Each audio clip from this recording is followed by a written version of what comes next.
my birthright!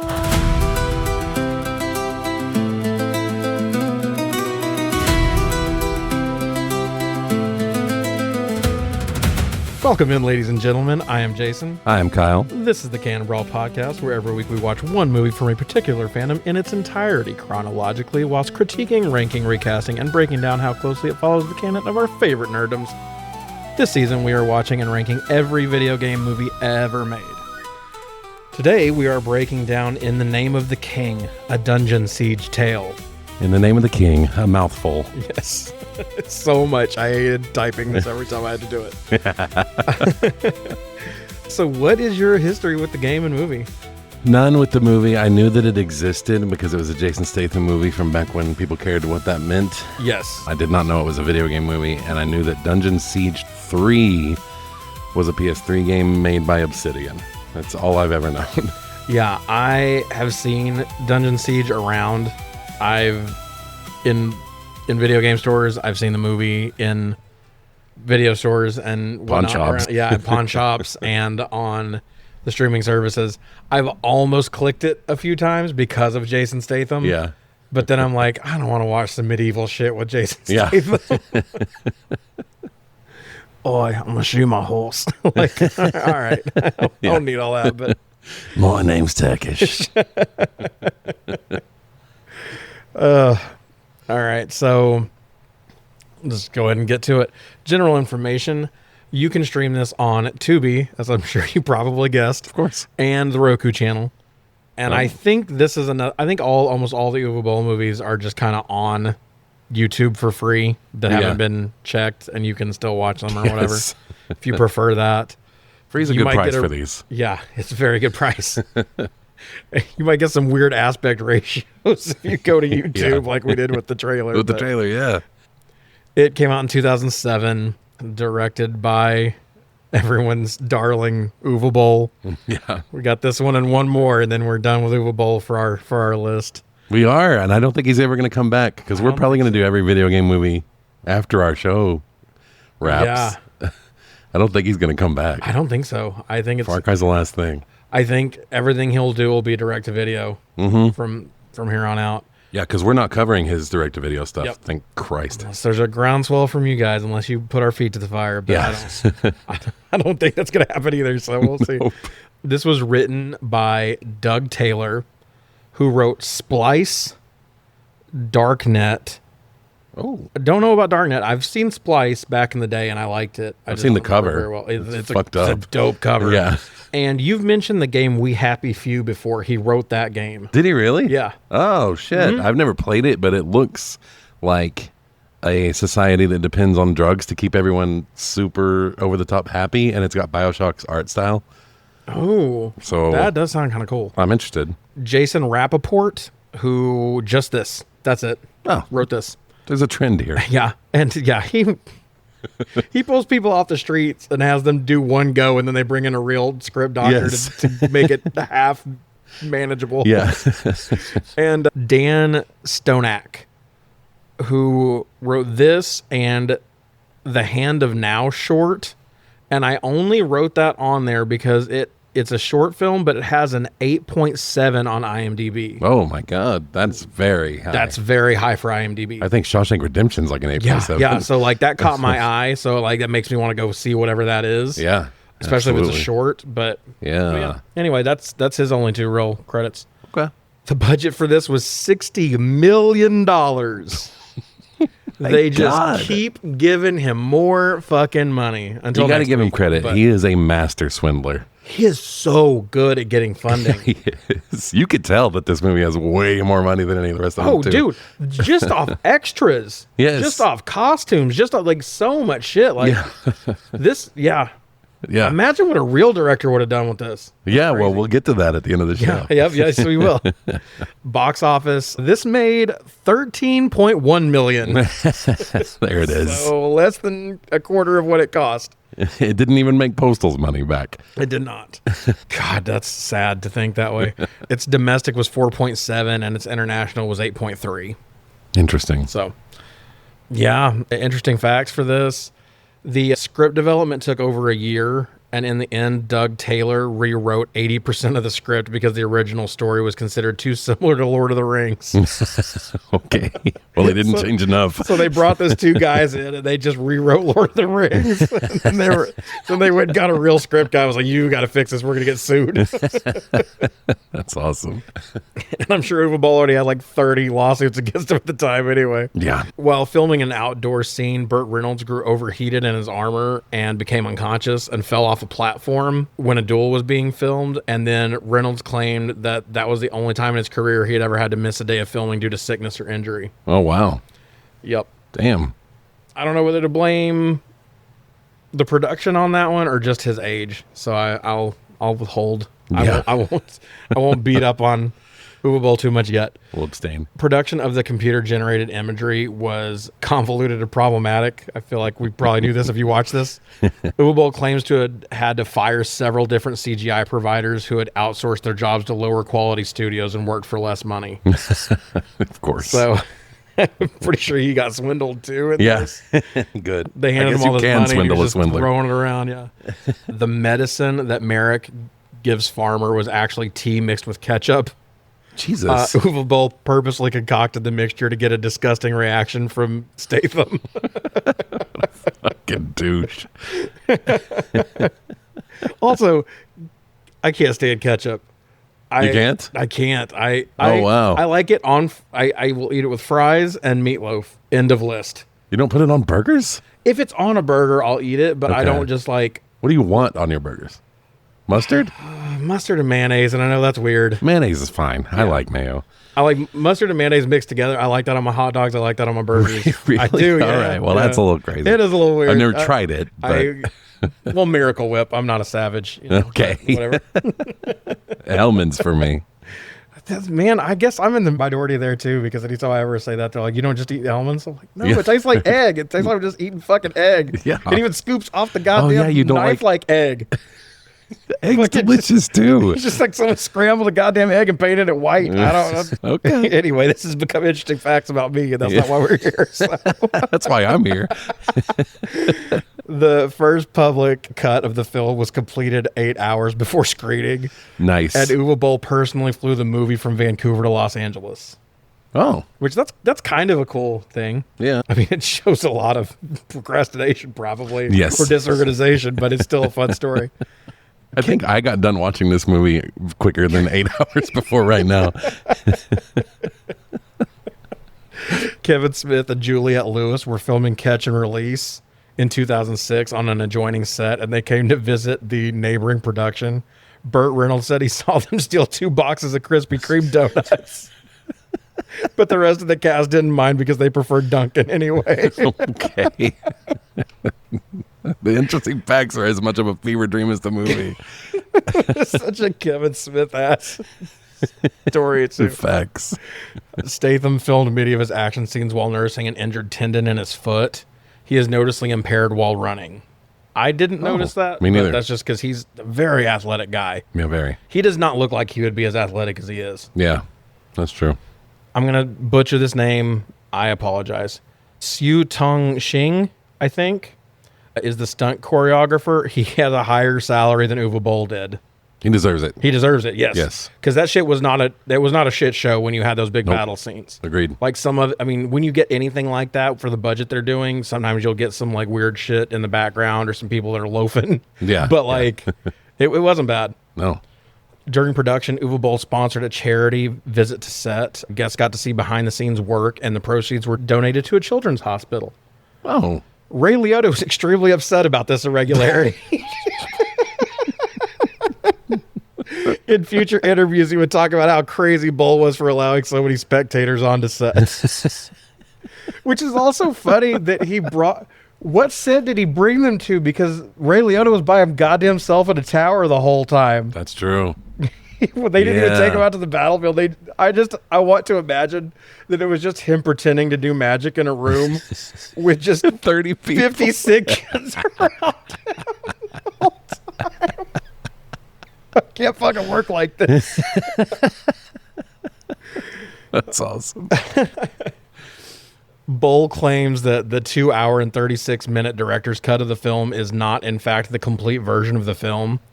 He said there's an unreleased 3-hour version of the movie that was created and featured more scenes of character development. No, we don't know it. No, you just we don't need learned that. what that meant. Right. Some of the individual Krug costumes cost over $10,000 to produce. Bullshit. I saw them. They're so bad. That's probably the worst part of this. Yes. But that's conservative compared to a $47,000 cat anus. That's true. So he's learning, I guess. John Gajecki. Sorry, that's definitely wrong, but I've heard it both ways. But Gajecki had trouble filming many scenes of visual effect shots, especially scenes with outdoor green screen. And because of that, Jan Cruz, I'm not sure, left the project due to a conflict with Gajecki. And then eventually they just fired him outright and replaced him with Doug Oddy, Oddy. The only reason I really bring this, I almost skipped this one, but the reason why I put it in is because Doug Oddy did Alone in the Dark, Blood Rain, In the Name of the King for Bowl, and then went on to do such films as Passengers, Source Code, Sherlock Holmes 2, Amazing Spider-Man 2, Guardians of the Galaxy, Man of Steel, Suicide Squad, Detective Pikachu, Jumanji Next Level, Men in Black International, The Marvels, Fantastic Four, First Steps, and Project Hail Mary. Holy shit. Jesus Christ. Someone made a career off this guy finally. Yeah, Someone finally was able to get out of the muck. That shit's crazy. It's crazy listening to that as you said those. I just pictured those movies and they got more and more beautiful. Yes. Yes. That's awesome. Good for him. That's dope as hell. Yeah. That's my favorite one that I found. Claire Forlani was the last major performer to be cast. Her role had previously been offered to Jessica Alba and Jessica Biel. Oh. Okay. Okay. Isn't this like the third time he's offered something to Jessica Alba? Yeah. He really wanted Jessica Alba in a movie. Yeah, he really did. And she was vocal around this point about not wanting to be so scantily clad in Fantastic Four. Yeah. So, I don't know. She's not for you, bro. She's not for you. Kevin Costner was offered the lead role, but Uwe Boll claims Costner wasn't interested in filming a large-scale action film, but instead offered the opportunity to direct Mr. Brooks, but Boll turned it down. Oh. Yeah. What? Yeah, he was, I guess, flattered or whatever, and I guess he had enough respect for Boll's films or whatever that he offered him Mr. Brooks. I keep wondering how he gets all these people. I think none of them have seen any of his work. Yeah. I think people just see that he's done a fair share and that he's worked with people. I think probably this is complete conjecture, but I'm assuming that probably a decent amount of big actors had nice things to say about him because they got paid really well to not do much. Yeah. So maybe that's the thing. I mean, I don't know that like Sir Ben Kingsley was calling up Kevin Costner or anything, but like if that's someone true. told him that, yeah. I guess actors' perspective is more about the experience working on set than the final product that they probably didn't even see. Yeah. That's true. Interesting. A day of filming was lost due to heavy fog. Some of the forest terrain and mountaintops could only be accessed via helicopter. And on one day, Boll and part of his crew literally had to get stranded on top of a mountain for 2 hours because the helicopter couldn't take off. Oh my God. Finally, Burt Reynolds fell over whilst trying to open a yogurt on set. So I don't blame Uwe Boll as much for the spill he took at the beginning of the interesting facts. Yeah, he was like 70. He was up there. When he filmed this. Yeah. 70 plus. Anything else before I get rolling? No, I got nothing. All right. So this is In the Name of the King, a dungeon siege tale. We open on Ray Liotta and Lily Sobieski. What the fuck? I know. Who knew they were in this? Not me. You get all these actors and you just put Jason Statham on the fucking cover. Yeah. You could have put all the other ones like a little... Yes. Especially if you're trying to rip off Lord of the Rings and make it look there's like 30 people on the cover of those movies. They definitely could have sold more tickets if you'd have known all these people were in it. Yeah. But anyway, Ray Liotta and Lily Sobieski are making out on a bed. They discuss her burgeoning psychic powers and that he needs, or I thought they were psychic at first. Apparently it's fucking magic, whatever. And that he needs to leave.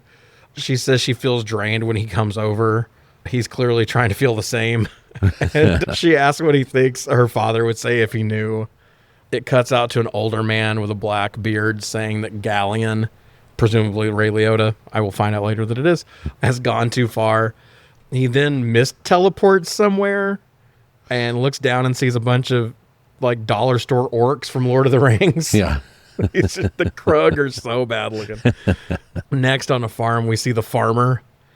This farmer is none other than Handsome Rob himself, the transporter, Chet Chelios, Jason fucking Statham. Yeah.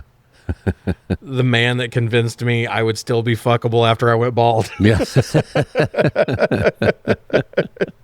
It works for some of them. Yeah. I don't know if I like that implication.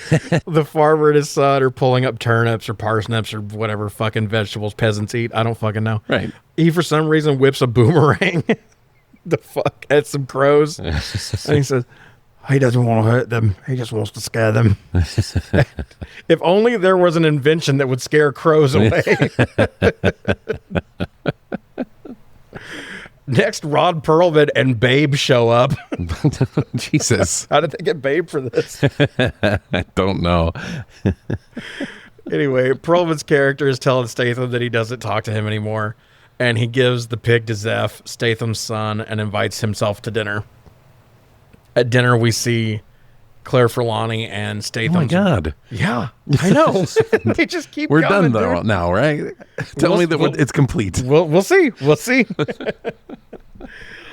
But Claire Forlani's his wife, and they have a nice scene that shows the family dynamic. I thought that was a well-acted scene. Yeah, I don't think I ever saw her after Mallrats. She got acting lessons.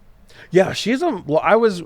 Honestly, when I first saw her, I was like, oh, fuck her. Me too. Because that's so bad. And I've seen a little bit of Meet Joe Black, and I didn't think it was... Some people thought it was... I didn't think she was good in that. I don't think I saw it. But no, she was way better in this. Yeah, she's great. They make her do some goofy shit that's not her fault, but, like, she's not bad. Yeah. Her name's Solana. In bed, Solana tries to get Farmer to tell her he loves her, and he flirts around with her, but never does. They start to get it on, and we cut to the next morning where Solana and Zeph are going to Stonebridge to do some trading while Farmer stays back, and you guessed it, farms. The two discuss that Farmer took his name because what you do defines you, and he was also orphaned or abandoned, I don't remember. And then the whole village took turns raising him, proving that it takes a village to raise a child. Right. And of the townsfolk, Norik watched over him the most, who is Ron Perlman's character. Okay. Next, we see the king, Burt Reynolds. Okay. It wasn't complete. Jesus. A soldier runs in to tell him the Krug are coming, while Matthew Lillard stuffs his face. That's where all 60 million of this shit went, was to get all these people in one place. Dude, I'm so distracted by actors, I don't even know what's going on. I don't I just keep being like, what the fuck? How are they here? What is happening? I don't even know the story. I think this is when I stopped, because normally I go through and do the outline, and then I go look up all the like intro shit that I do. Yeah. And I think I got to either Burt Reynolds or Matthew Lillard, or maybe it was right when I saw them both, and I was like, fuck this, what was the budget? And Yes. I went and looked up the budget right then. I wanted to know immediately. This is crazy. That combined with the overhead shots of the castle and the mountains actually looking decent. Yeah. Yeah, the cinematography wasn't terrible. Yeah, it was, Yeah. But Matthew Lillard sitting there stuffing his face, and Reynolds says it must be some sort of sorcery. Back on the... I don't know what he was saying. Oh, that the Krug. Apparently the Krug they talk about are more like animals, but they have become sentient, or I don't know. They never really... Anamorphic. Yeah, anamorphic. They didn't really explain that very well. No. But they're attacking now, and they know that that's not supposed to happen. I guess these things have just been running around fucking... They should never be doing that. Back on the farm, Statham is chopping wood. He is alerted or gets a strange feeling, I can't remember, and goes to investigate. In town, Solana, Zeph, and presumably her mom and brother are having dinner. It is. I can't keep saying presumably because I'm doing it as I go. As you go, you're taking the notes. But I don't want to go back and change it. I really probably should. Whatever. Welcome back, Will Sanderson. Yeah, the return of Will Sanderson, the prodigal son. You know, acting son of a bitch. But hell, after Postal, like, he's a sight for sore eyes, I man. know. He took one movie off, and now I miss him. Yeah. And he really wasn't bad in this. No, Like, he's improved. About this time, Farmer gets snuck up on by a gaggle of club-wielding gargantuans. How? He's playing hide and seek with these fuckers, and he can't find any of them, and then he gets hit by one, and then there's fucking 20 of them out of nowhere. It's like those little kids in Resident Evil Apocalypse that just happen to be behind the door. Yes. And he's at the house of a guy named Bastion, which we learned 2 episodes ago means safe place. Yes, exactly. We're supposed to be safe here. It's cheating. The family in town all decide to go see Grandpa at the bell tower, because that's a thing, I guess. Farmer dispatches the first of the Krugs and then runs off to a distant pillar of smoke, which somehow is the barn right by where he was. Yeah. When he looks up and sees it, that shit is far away. Yes. And then he runs like 3 steps and he's there. He's there. He and Ron Perlman have a very pedestrian fight. This is the only fight choreographed by Uwe Boll. And it shows. And it's, because it's not good. Yeah. There's a couple things that they tried that would have been cool if they had been filmed right. Yep. But I will mention Jason Statham has the coolest front kick in the world. Yeah. I love Talking about the one from the cover of the Transporter? Yes, dude. Like there are plenty of like Jean-Claude Van Damme's got the like flying side kick. Yeah. There's some who can do like the super kick, the roundhouse and shit like that. Jason Statham does this weird thing with his front kick where it's like he's like barely on his tiptoe because he's thrown so much goddamn force and uses the force of kicking them in the stomach to push himself back out. It's so fucking dope. I love it. He does it in almost every movie. Every time he does it, I'm like, ooh, he did the thing. In the bell tower, the grandpa explains how much Farmer loves Solana. Solana sees the Krugs coming, and she tells him to protect Zeph whilst she rings the war bell. Yeah, so I don't know what's going on yet, but going off vibes alone, rest in peace for Lonnie and son. Exactly. As soon as this happened, I was like, oh, fuck, why are we doing this? And as soon as she looked at her old ass dad, and was like, you can protect him. I was like, no, nobody fucking have you seen this man? I've never seen anyone who can't protect a child more. Yeah. Casey Anthony, maybe. Yeah. I don't know. Jesus. We inexplicably cut from the urgent action to see Lily and Zach from DOA. Yeah. What the fuck? I don't know.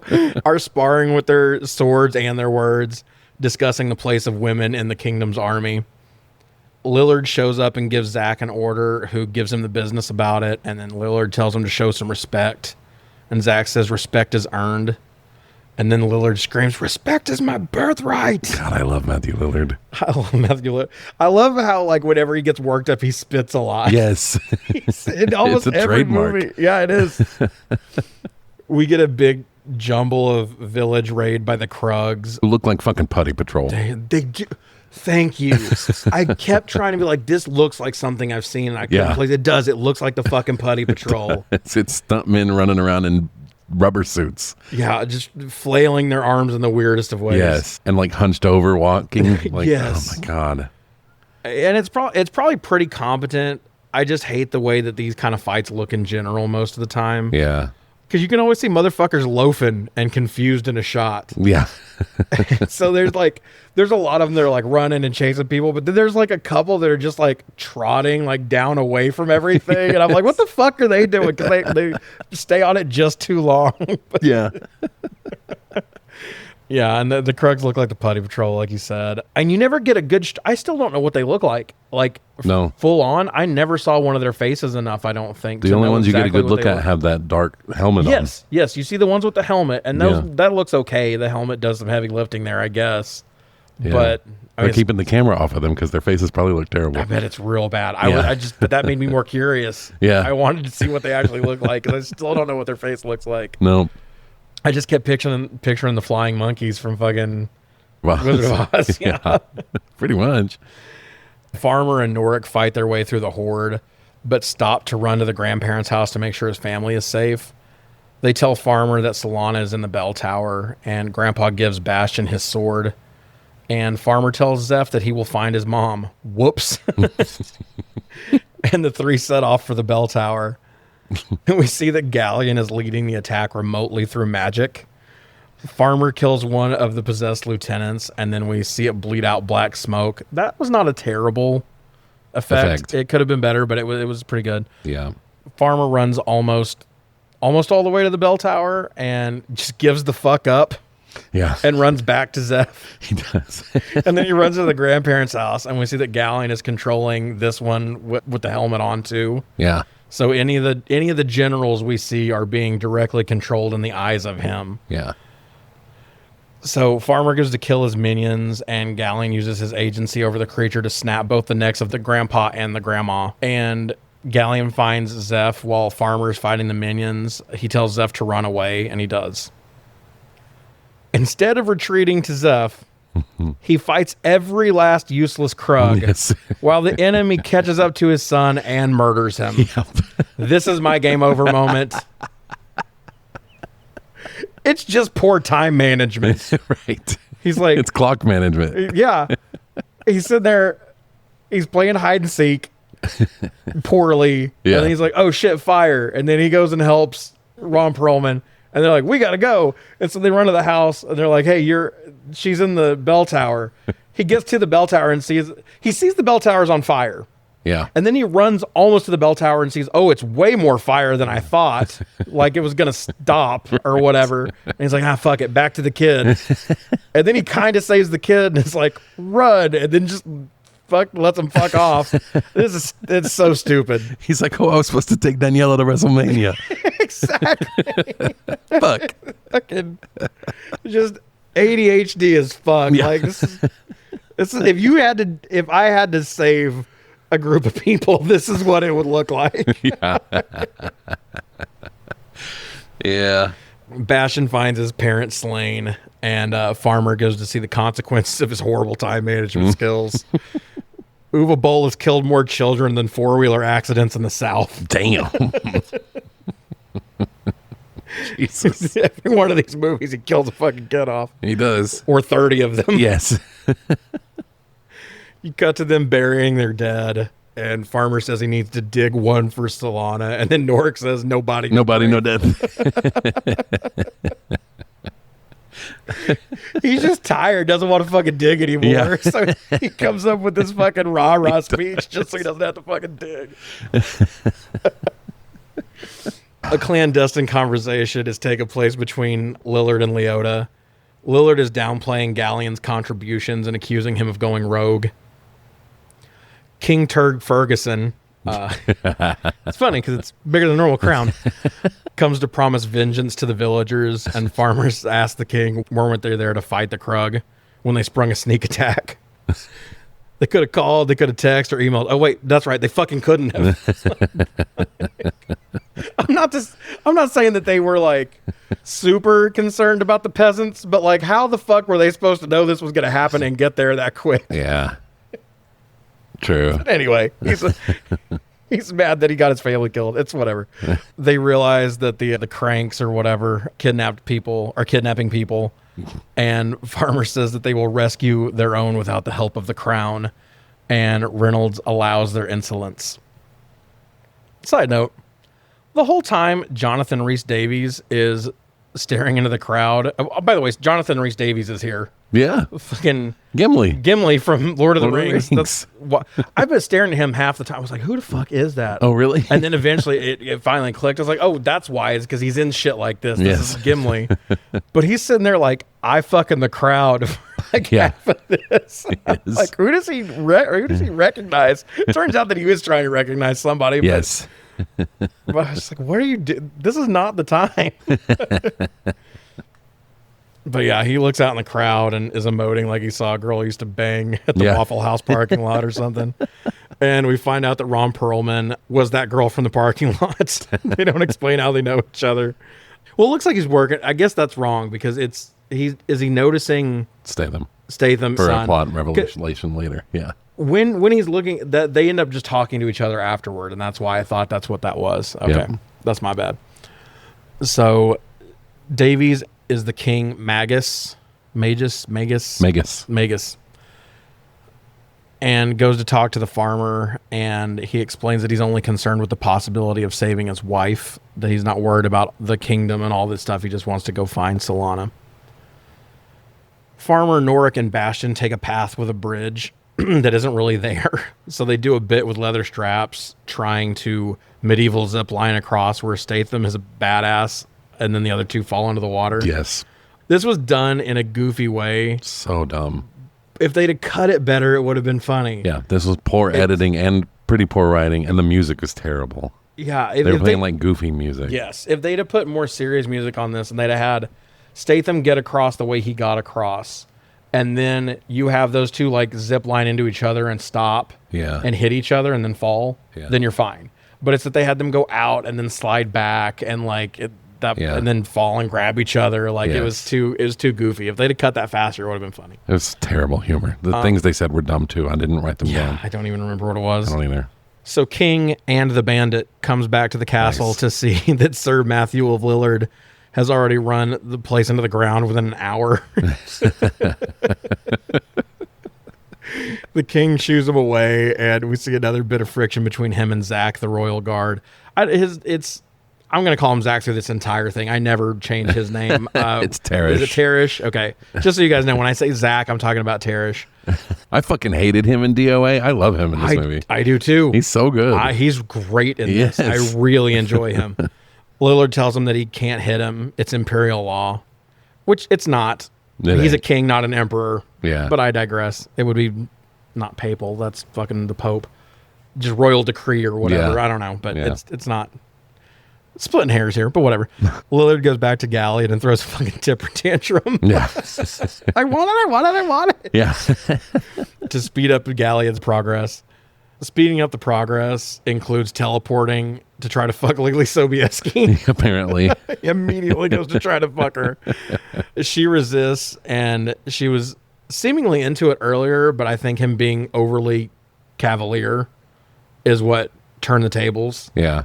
And then this exchange ends with Galliot blowing up and saying that he'll do anything to get back at the king, including nail his daughter. Yeah. And as you can imagine, Lily doesn't take that well. He kicks him out. And then he just disappears. He fucking smokes out again.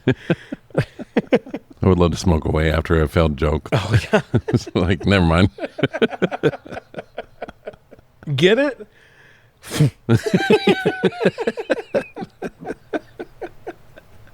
We see a jail cart that reveals that Claire Forlani is alive and taking a nappy nap whilst villagers scream and moan inches from her slumber. Yeah. She's on a platform and they're all behind the bars behind her, grabbing the bars and fucking shaking them and screaming. And she's just like, Yeah, she is. What the fuck is this?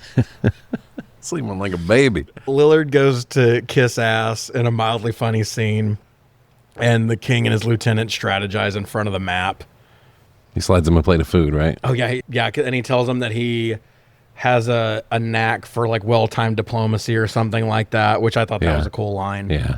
Because he knows that the nephew is a slippery shit. Yes. But at the moment, he doesn't have another heir, so he's not trying to completely burn that bridge yet. Yeah. So I kind of I think it's a little clunky. Yeah. But I do like the way that they do that. Me too. The companionship of the Hoop travel through a legendary forest that snatches them up in vines. Okay. Sometimes you just string words together on this show. What the fuck? Fellowship of the Ring, companionship of the Hoop. That's a bad joke. Yeah, I'm talking about the Vine ladies. Oh. Never mind. Anyway, it snatches them up in vines, and they're met in the trees by a host of stripper elves. Yeah. They're doing you see what I mean here? The ribbon. I do. Like, in my head, I'd have gone through this fine if you had to point it out. Now I feel like I'm spiraling. Like when the women are on the ribbon thing rolling down. Like that. Anyway, it doesn't matter. Anyway, the leader of the fucking elves is Blood Rain, Kristana Loken. She is. Blood Rain 2 came out the same year as this, so I don't know why she wasn't Blood Rain again. I don't know. She chose to be this. I'm assuming the budget of the other one is probably something to do with that. But yeah. Did he direct the second one? He did. How did he have time to do this and that? I don't know. I do not know. That's crazy. Right? But he probably filmed Blood Rain 2 on a Saturday night in his backyard. Yeah, that's fair. That probably took like a week to. Yeah. I don't know. We haven't seen it, and we're not going to for the podcast. We won't. Or for fun, probably. I might. It says it's in the Wild West. Oh, shit. All right, well. Farmer uses a boomerang once again, not in the way a boomerang is fucking used. Yeah, he throws it in the first scene of the movie and it slams into someone's face and then it just comes back to him anyway. No, once it hits something, yes, if you throw it and it is unencumbered by anything, if you throw it correctly. I had one as a child. I spent more time than I would like to count using a gift shop boomerang trying to get it to come back to me ever. Yeah. I lived out in the country. Like, I had a field. Like, it wasn't like I had to, like, watch out for hidden shit. I just could never figure it out and tried. And then you fuck up and it goes really far. Yeah, it does. So you have to go walk that motherfucker back. Yep. Sometimes hop a fence. My dad had an expensive custom, like, handmade one time, and we were out in the backyard throwing it around and it wouldn't come back, and he was making a joke that they don't come back and was just throwing it off into the woods to make us go get it. And he turned around to joke with us, and it came back and hit him in the head.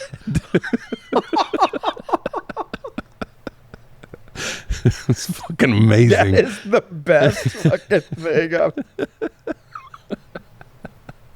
I'd love to think there was just someone out in the woods that grabbed it and fucking hooked it back. Right. I think we were watching it soar through the air behind him and make a full circle. Oh my God, that's great.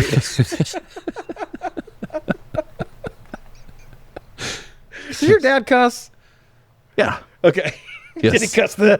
Probably. I was gonna say, I feel like that's warranted. Yeah. But anyway, he's fucking hucking this goddamn boomerang around all fucking movie. Yes. Defying physics willy-nilly. And the elves are so impressed by his suspension of physics they just let him fucking go. Because doesn't he throw it and it comes back and cuts his vine? It cuts his vine, and they just let the other 3 or 4 of them go. Yes, which is what Red Queen should have done in Resident Evil. Exactly. They're like, well played. Fair enough. I also don't know what Lily's name is. I think it's Muriella. Yeah, it's going to be Lily for the whole movie. That's fine. I like saying Lily anyway. Lily goes to warn the king and her dad that the Magus may be in trouble. He starts getting lightheaded and talking about darkness and passing out. The Magus is out in the field on his horse, and he senses what is going on and yells, "Hey," to his horse. Or no, he yells it like fucking Kinky Kelly from Clerks too. He's like, "Hey," and then the horse fucking takes off, and that made me laugh so hard. It's like he went to yell at Cole and the horse already started going or something, and it fucking but he's like, "Hey." It reminded me of that guy in Sin City that catches the arrow through the stomach. Yes. Hey. It was a choice. It was a choice. By Gimli. Yes, by Gimli. Turns out Galleon poisoned the king and accidentally Lillard. Yeah. Who almost because he gave him the plate of food earlier, but it was a poisoned plate of food, and Galleon didn't know that. Yeah. Or no, Galleon knew that. The king didn't know that and gave it to Lillard. So he almost dies, but he gives him the antidote and reminds Lillard of the power dynamic. I thought that was kind of cool. It was kind of cool because he like holds it way up above him and drops it into his arms, showing him how powerful. And he was so weak that he almost fucking drops it. Yeah. And he's like, "Remember, motherfucker." Yeah. Hell yeah. The Magus saves King Longest Yard with the magic. Yeah. And Lillard takes a large portion of the king's army by killing a general. The Magus realizes that his daughter was in cahoots with Galleon. He tells her that Galleon has tapped into their magic bloodline and that she is grounded and no dessert for a week. Bloodrain guides them through the forest at dark and tells them the whole time how bad humans suck. Valid. And Kristanna Loken is so attractive. Yeah, dude, she is. My goodness. Yeah. Sometimes when you change up somebody's hair drastically or whatever, not this time. It's like, man, they just don't look the same, or it's not not with her, man. Not with her. Yeah. They get attacked by a few Krugs and then quickly dispatch them. Back at the king's bedchamber, he awakens from this poisoning, tells Zack to summon the troops for a surprise attack. Zach. I know. Well, it's not going to be, when we get the name reveal earlier, it's not going to be that out of place anymore. True. Magus tells him he was poisoned by Lillard, which is technically not true, but whatever. I know. Because I thought he was like betraying Lillard in that moment. And I was like, well, sort of, I guess. Like he hired... Yeah. Yeah, Galleon. Galleon did it, but he didn't know that he wouldn't have eaten the goddamn food. Exactly. Yeah. Whatever. He stole the 11th and 12th legions, and that the king doesn't have long to live. Bastion and Noric dress like Krugs to sneak Farmer in as a prisoner so he can find Solana. And he does, but then all three are like immediately captured. Because he's just wandering around looking like Jason Statham. Yes. He doesn't look like he's a prisoner. He's just like, where's my fucking wife? Oi, Solana, is that you? Sorry. Oi, Solana, is that you? Sorry. And I get it because he's got to keep his heart rate up or he'll die. Yeah. That is probably the worst movie I like. Me too. It's Crank. Yeah. It's so fucking bad, but I love it. The second one, not as good. Which one has... I never saw the second one. One of them has Chester Bennington in it. Oh, that must be two. It must be two, but yeah, Okay. he's in Amy one of them. Smart's in the first one. Yes, Amy Smart is in the first Okay. one. I can't remember if she's in the second one or not, but... Couldn't tell you. Anyway, Zach readies the army of troops. What else would it be of, Jason? What would you have an army of, you stupid fuck? Anyway. Little inside look at him bitching at his past self, which he constantly does on the show. I do, yeah. It all makes sense when I'm watching something and trying to type quickly and pausing and back and forth, and then I go to read it live, and I'm like, that's fucking stupid. Anyway, Zach readies the army to march into battle, and they are led by King Boogie of Knights. Right. With a K. Get it? Nice. One of Galleon's drones are hanging Statham, who does a pretty sweet, like, spinning, kick, disarm, throat slitty thing. Yeah. But then the rope breaks. On its own. On its own. He didn't cut it. No. He just cut the throat of the guy. He didn't touch the rope, and it just magically breaks for him. Yeah. Didn't it break his, like, hands? Cut his hand, noose? Yeah. Okay, I feel better now. You should. I looked at my hands to figure out what that thing's Restraints. called. Thank you. He did. He fucking made the... He looked like he was Genie trying to be free just now.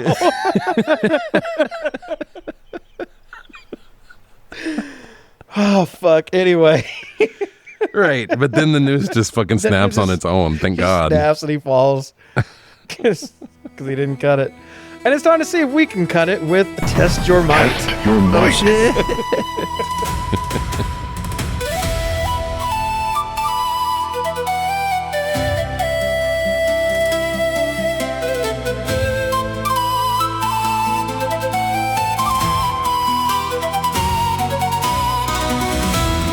So much earlier than I expected. Test Your Mind is a segment we run every week where we ask each other trivia questions in ascending difficulty, if we're able to. It could be the same difficulty. Yeah. Because he might know more stuff than I thought he did. That's happened before. I'll ask him questions about movies that sort of chain link to this. He'll ask me questions about the games, and if it's about Dungeon Siege, I will do poorly. You have two that are and one that isn't. Okay. I might get that one that isn't. Who wants to go first? I'll go. Okay. Wood level question.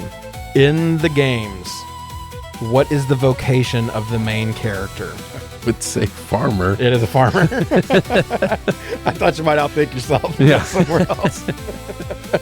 Thank God. In The Lord of the Rings, The Fellowship of the Ring, Jonathan Rhys-Davies played the gruff dwarf Gimli, as we've touched on. During the Council of Elrond, he tries to destroy the One Ring by striking it with his weapon. But his weapon shatters instead. What is his weapon? His axe. Yes, sir. Yep. And my axe. And my axe. That's such a badass line. Yeah, it is. Steel level question. Name either the company that developed Dungeon Siege or the founder of said company. Either one. Man, that's one of those things that I've heard 100 times. I know who developed Dungeon Siege 3, because Obsidian always ends up making better games than the people that came before them. Obsidian made Fallout New Vegas. I know it isn't them. God, what's the name of that fucking guy? Like Noah something? He's an auteur. I'll say Noah Taylor. You got the last name right. It is Taylor. It's Chris Taylor. Chris Taylor. Fuck. And Gas Powered Games. Yes. That got bought up by Obsidian later. Yep. Okay, well, on to veteran then. Lily Sobieski stars in the 2001 thriller Joyride, where she, Paul Walker, and Steve Zahn are hunted across the country by a psychotic truck driver who goes by what CB handle? Oh my God, why am I having any problem with this? Oh, it's Rusty Nail. Yes, sir. Yep. KNDK. Yep. Fucking love I that thought you movie. might trip up and think it was Candy Cane. I did, and I had to stop myself. Like, no, that's the. I brought your pink champagne. That's such a good movie. I've seen that recently. Man, it holds up. It holds up. Love that movie. Yeah, it's so fun. I have shown that to everybody. I think we watched it together, right? Probably. I think we watched it together. Anyone who will watch that fucking movie, I'll have them watch. Hell yeah. Okay. Diamond level question. That's ain't gonna happen. Name 4 characters your wife has had sex with in Baldur's Gate 3.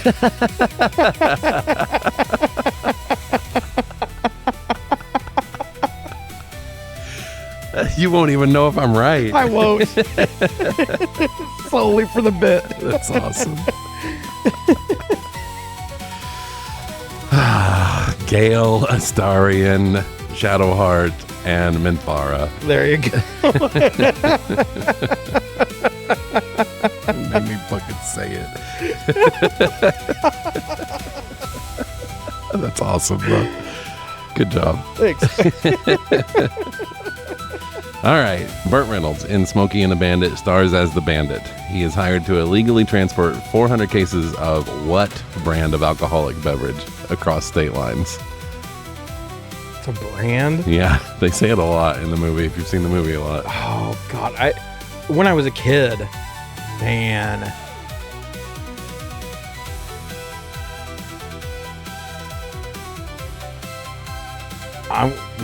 Just for that reason, I'm gonna assume it's like a grain alcohol situation. I'm gonna go Everclear just out of my ass. That's wrong. It is beer. I'll give you okay. the hint that it is the beer I order when I go to a bar. Ooh. Coors? Yes, sir. Yep. Half right. All right. All right, let's get back to this. On the prisoner carriage, Bastion tells Solana that Zeph, her only son, has died. And she really gives it her all here, but her acting comes off just slightly more skillful than when she found out Julie Dwyer died in the pool. Yes. I felt like it came up a lot more, but it did. It's a lot better. It's just her regular dialogue was really good. That part, it was a little like, but yeah. But given the circumstances, Yeah. I get it. Norik consoles her by saying Farmer will come because you're really all that he needs. Not your only son and progenitor of your bloodline. Just you. Your son was completely expendable. Magus finds Farmer, and Gallon and the Krugs reenact a scene from Lord of the Rings. It's like in the factory looking thing with the like lava type stuff. I don't know. Yeah. Like it looks so much like just a cheap version of that. It really does. Lily cries because she's a disappointment, and some rando wench comes in and stops her from killing herself. This bitch is the queen of the pep talks because Lily is armored up and ready to fight in like 2 seconds. Yeah, she is. She goes from about to kill herself to, all right, motherfucker, let's go. You're right.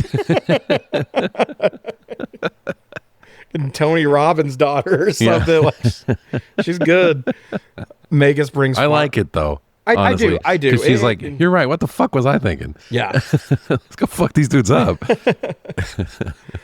Magus brings Farmer back, and he tells Zach something that makes it pretty apparent that he is probably the rightful heir to the throne. Mm-hmm.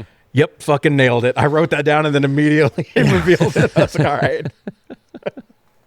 Okay, so he's royalty. Yep. Whatever. But he's just a simple farmer. Yeah. The royals really are just like us. Magus tells the two that they are father and son, and they both scoff at the idea. And then Magus calls for Sir Mario Povich.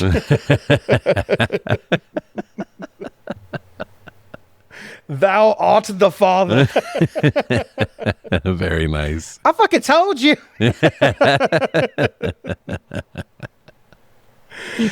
The king says, what trick are the gods playing on me? And Magus says the gods always know what's best. And then the king says, really? And then the Magus says, 9/11, childhood cancer, bubonic plague, the Holocaust, and Big Bang Theory. Yep, all God's plan. Big Bang. The TV show, not the cosmic event. The gods don't believe in that one.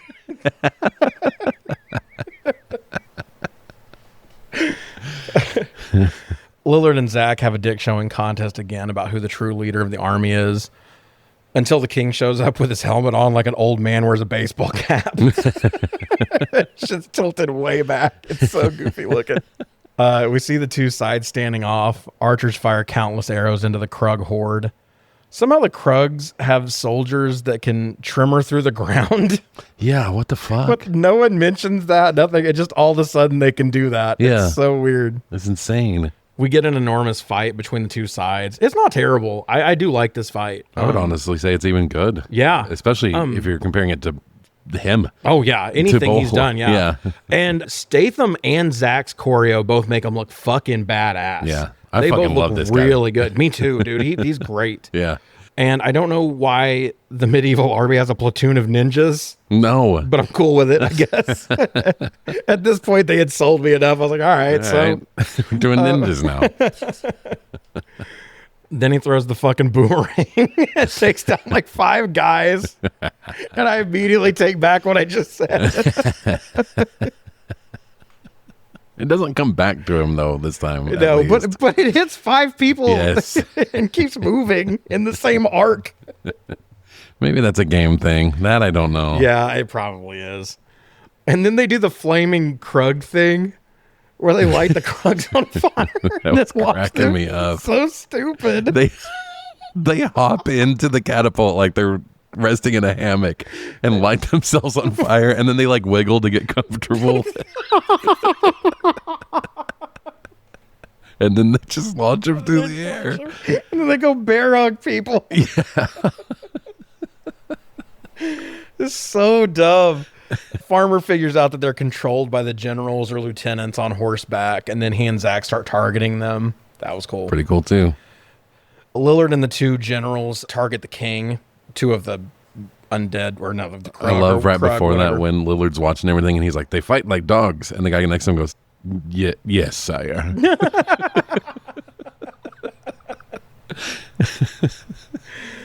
I don't know why his delivery cracked me up so much. I didn't even think about that, but that was funny. And then the farmer stops the nigh unstoppable general headed for the king with a spear and a beheading. And Lillard has been trying to arch. Dude, what do you... arrow, arch... when you shoot at someone, are you arching? It's archery. It's do archery. you arch someone in the I'm face? arching. Like, what is... I guess. I don't know.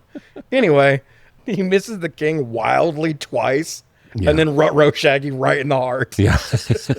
He's just as surprised as I am. I know. It's a little convenient, but whatever. He's like, oh, shit.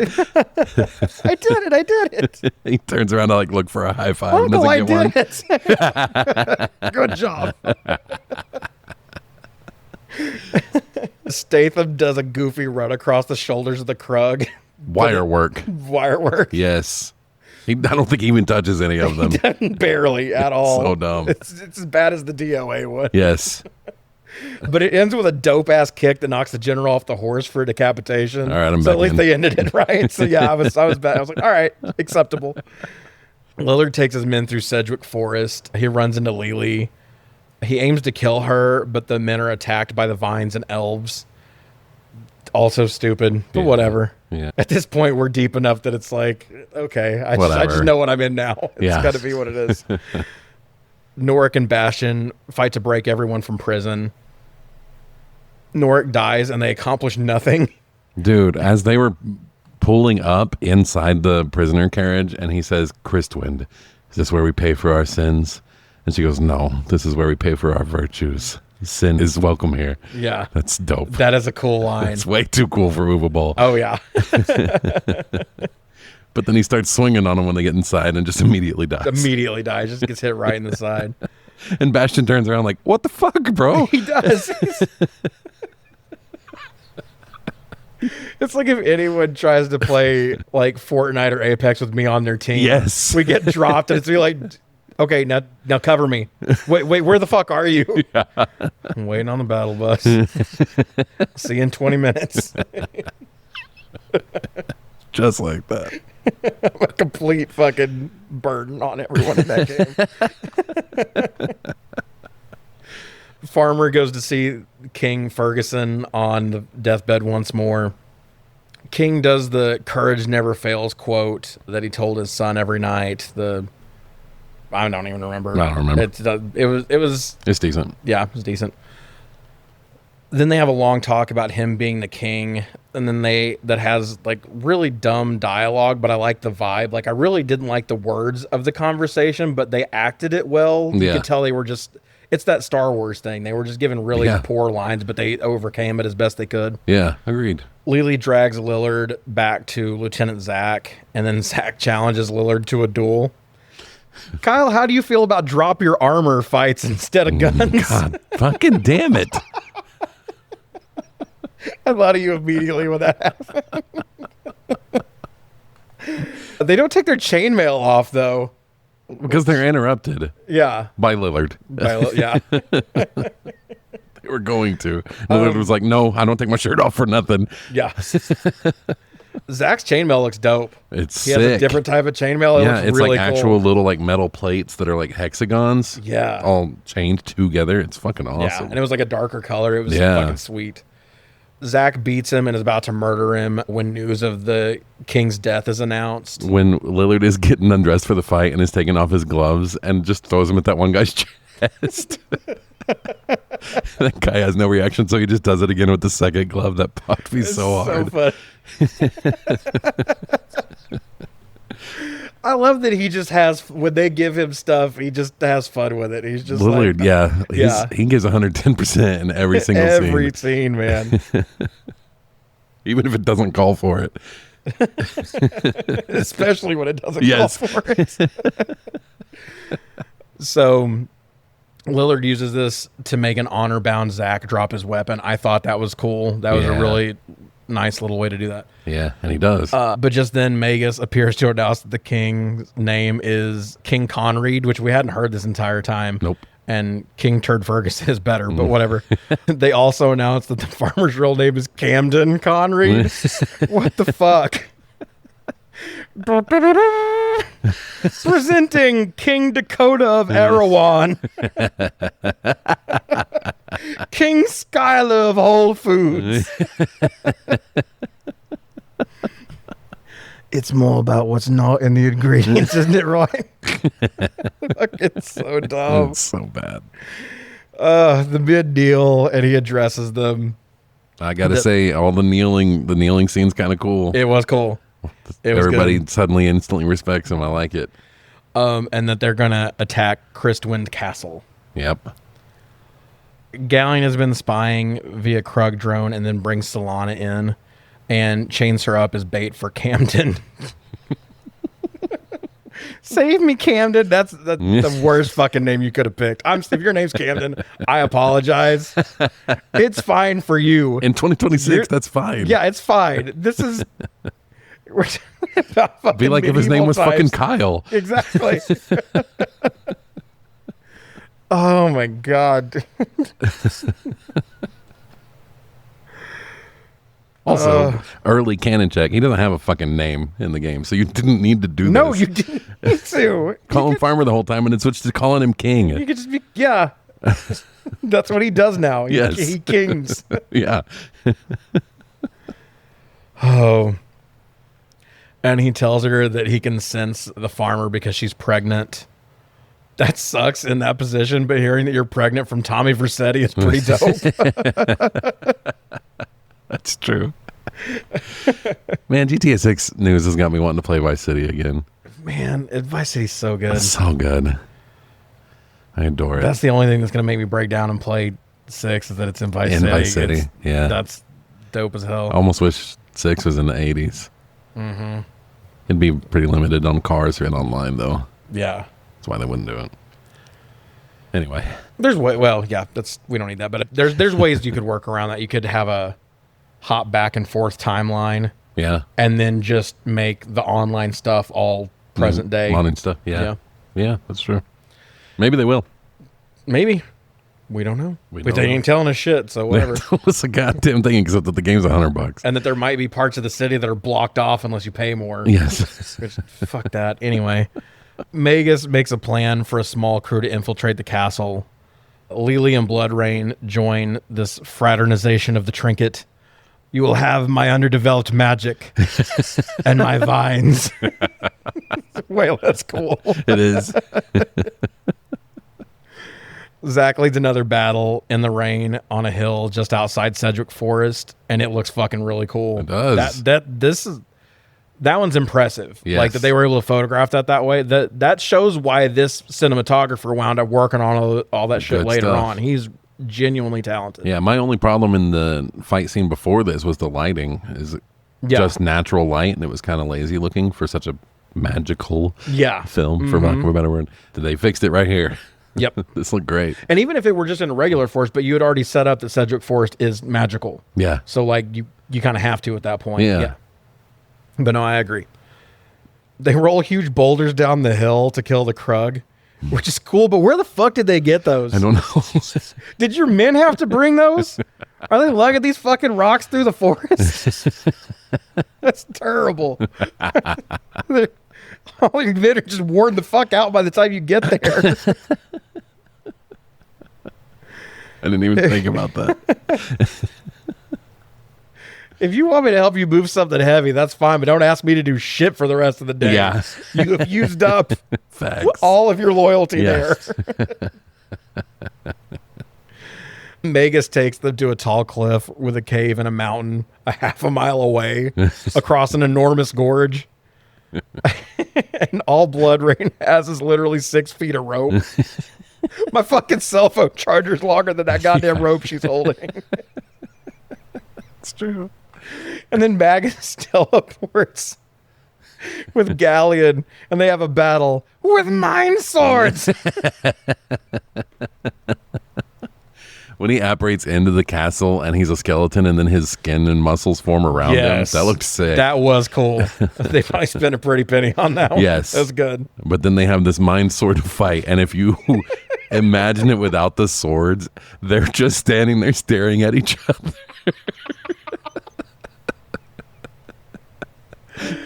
It must have been so boring to act. First one to blink loses. Yeah.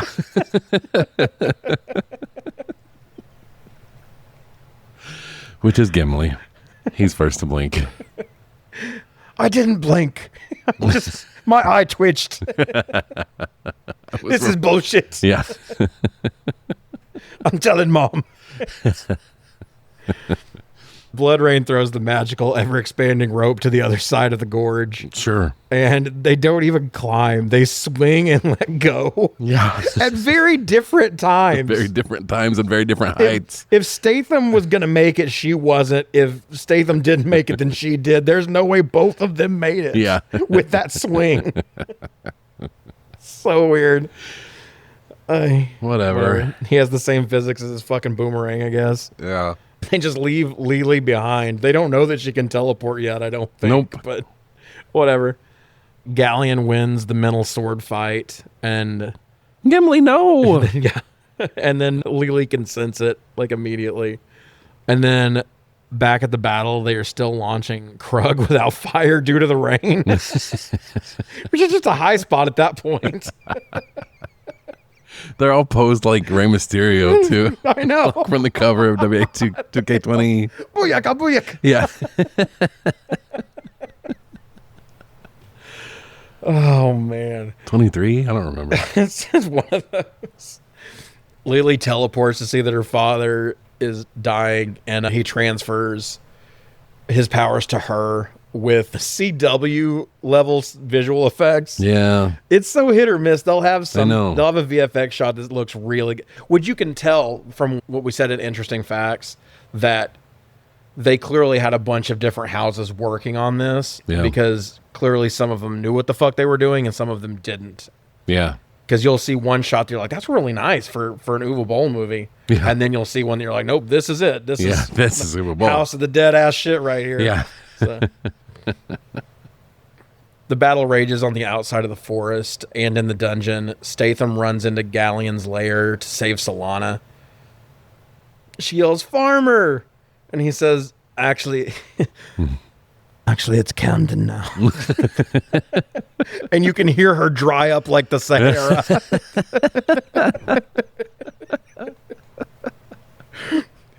Galleon flies down in the most zesty ass pose. That pose. Oh my God. That is the only time I've ever written LMAO in my notes. I almost paused that to see you a snap of that.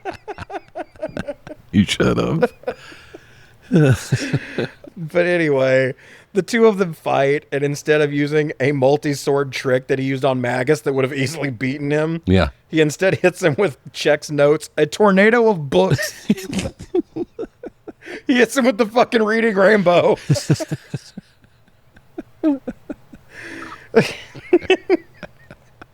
Then Galleon is defeated by Lily because she stops the books with her mind, her magic, or whatever the fuck she's using. And then Solana stabs him in the back, or vice versa. I don't remember. She does, yeah. There's a lot going on here. And Camden's blade hits him in the throat, which you don't notice at first. And it's just it's cool if you don't see it, and then it's like this big run of blood. Yeah. It's just, it looks like he cut himself shaving. Yes. It's not very much blood, and then he falls to the ground. But yeah, because he covers the wound with his hands. Mm-hmm. Yeah. And then when he dies, all the Krug just walk away. Yeah, didn't the random guy die during this scene somewhere off in the forest? Tarish has a fucking partner. Oh, he does. We're looking at Backler. General Backler. Yeah. At some point, I didn't mention him at all in here. No. Somewhere in the end of the second act, middle of the third act, there's another guy with long hair who's another one of King Ferguson's generals, and he's pretty cool. He's fine. He doesn't do much though, and then they kill him randomly in one of these scenes just to kill him. Yeah. Yeah. But the Krugs all just fuck off. They're just like, I don't know what we're doing here, and then leave. They do. And everyone else is just like, let them go. I don't know. I'm fucking tired. I've been lugging rocks around all goddamn day. And then Statham grabs Solana and tells her that he loves her finally. Jesus Christ. That's his wife. Yeah. He's never told her that. No. It's like those Depression era couples. Yes. Okay. I know when he grunts at me that he really loves me. Yeah. When he coughs up the coal mine dust, I know that means he loves me. And at some point he finds out that they're going to have a baby. I didn't write that down. I think it's in that same scene. Yeah. I don't know. Whatever. Yes. And then abruptly after they hug, that was in the name of the king, a Dungeon Siege tale. We're done here. Kyle, what's Canon Check? Before we get to Canon Check, I wanted to do a little exercise where we cover the two movies we're not going to cover. Ooh, okay. Which I did not watch, but I read the IMDb plot descriptions. Oh. Which I will do now for the audience. In the Name of the King, Two Worlds, released in 2011, stars Dolph Lundgren. So you know it's good. And the second build character is Natasha Malthy, who played Blood Rain in Blood Rain 2 and 3. Oh, yeah. I don't know any of these other actors, but the plot is an ex-Special Forces soldier gets thrown back to medieval times to fulfill an ancient prophecy and ends up finding redemption for his own battlefield experiences. That sounds like a Hallmark movie and a fever dream. Had too many happy hour margaritas and Yes, it does. gave birth to this. In the Name of the King, The Last Mission was released in 2014 and stars Dominic Purcell of Prison Break fame and nothing else as far as I'm aware. Blade Trinity. Oh, just never misses. Only bangers. Yes. The plot synopsis for that is a modern-day assassin wanting out is hired for one final job, to kidnap the kids of a local businessman. What? Things go a bit haywire when it turns out he's chosen to return to the Middle Ages and bring back order to a kingdom in chaos. Wait, the guy that kidnapped the kids is chosen? No, the assassin. Oh, okay. I heard that all the way wrong. That's fine. It doesn't matter. So And glad it's we're all not watching believable. those. Uwe Boll, you never know it. Yes. What it's going to be. Oh, shit. All right, let's do a canon check. Filming started in July of 2005. Dungeon Siege 2 came out in August of 2005, so it did not influence any of the writing for this movie. He does that a lot. As soon as there's one game in a series, he's like that one. Yep. Yeah. There's actually a reason for that, and I'll talk about that on the next episode. Oh, yeah. Yep. Because that's true of the canon check in that episode, too. We're breaking up the two bowls with... We are. With our We'll next- get to that in okay. a second. Yeah. But the next movie episode will be Far Cry, and the only Far Cry one was out then, too. Yep. There's a reason? I'll briefly... It'll come up in the thing there, too, but he bought the rights to Far Cry before Far Cry came out. Whoa. They regretted that they sold him the rights because it ended up being this huge cinematic fuck. Could you imagine Yes. if you had I could. that with a real studio? Oh, my God. I mean, I'm sure they could do it now. I don't know why they're not. But they've had so much star power in those games, and they're so good. I don't know why they haven't ever. Made. Yeah. Does he still own the rights? Also, because I'm with almost all those things, you have to make another movie in the franchise within a certain amount of time. That's why. Yeah, that's why Spider-Man's stuck in Sony hell forever. Is because Yes. they keep making fucking Shitty Madam movies. Web and shit. Yep. That's true. Man, Far Cry's so good. Mm-hmm. The games. I've only played that little bit, but I enjoyed it. I don't know why I ended up coming out of it, but I need the one with the cult is the one that I really wanted to play. That's the one that really grabs me a lot. But 3, 4, 5, and 6 are all great. Yep. To varying degrees of great. I played the first one a fair amount, but I didn't care for it too much. But I know that they've leveled way up I since think then. you playing a little bit of that is how much I've experienced it. Was at your house, watching it be Oh, played. yeah. Yeah, and I've never We played that on 2 either. Xbox, I think. Yeah. Yeah. Okay, so yeah, the main character of Dungeon Siege 1 is customizable. You can choose their gender and everything, but the one on the cover of the game is a female, so that's pretty interesting. So almost canon main character is a female. They My are name's Ashley. what? My name's Ashley. Oh, ASHLEEEIGHH. I love in your world that it's a female and it's still Jason Statham. It wasn't in yours. No. Anybody else? All right, well, Is that Galifianakis, maybe? fuck me, I guess.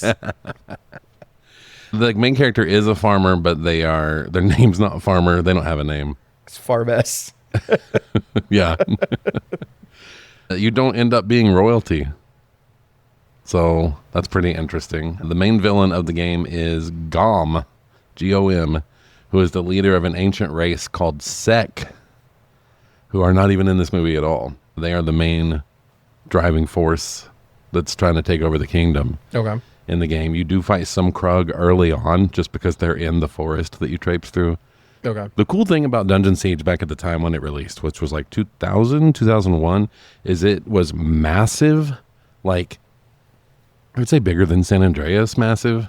Just wow. absolutely huge with multiple different biomes and 0 loading screens in 2001. Oh, wow. Yeah. Holy shit. That is impressive. Right?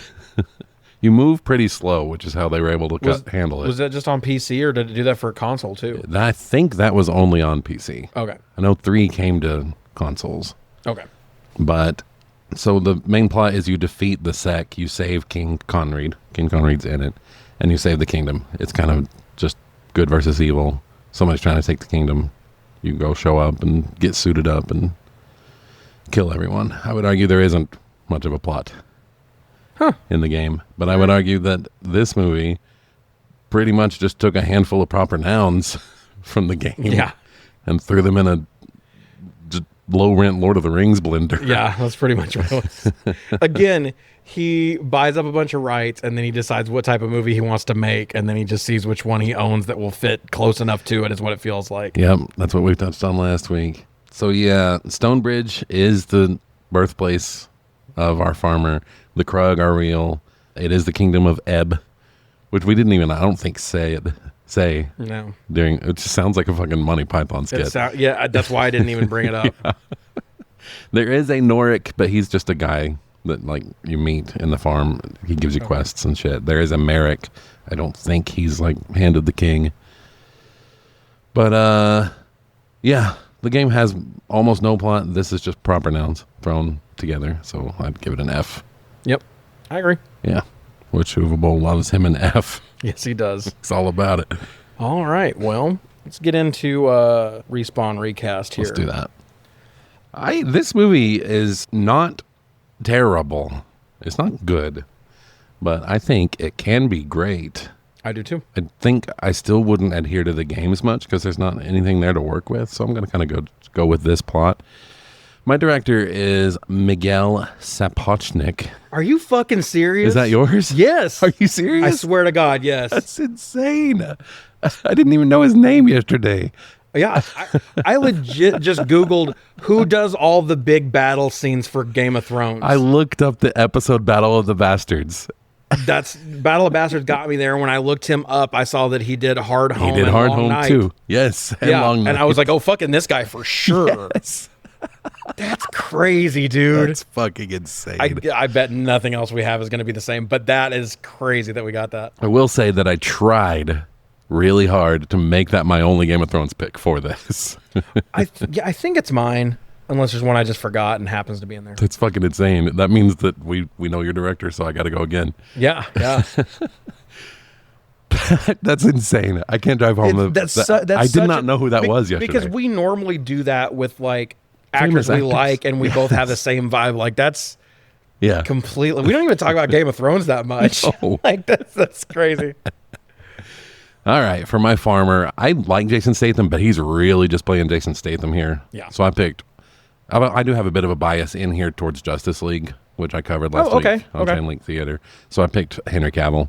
Oh, Henry Cavill would be great. Right? I'm still waiting to like. I know I'm going to use him, and I want to use him as like the lead of something good. I just haven't figured out what that's going to be. I've been thinking the exact same thing. I just chose right here to use him. I think he's fucking amazing to look at. Yeah. I think he's a great actor. I think he could have handled this. And The Witcher shows that he knows how to live in this kind of world. Exactly. Yeah. Okay. That's dope. Who's your farmer? Mine is, I don't think it's that odd. I think it's someone who has bulked up and done enough action now that they can be seen in the same world a little bit. I want James McAvoy.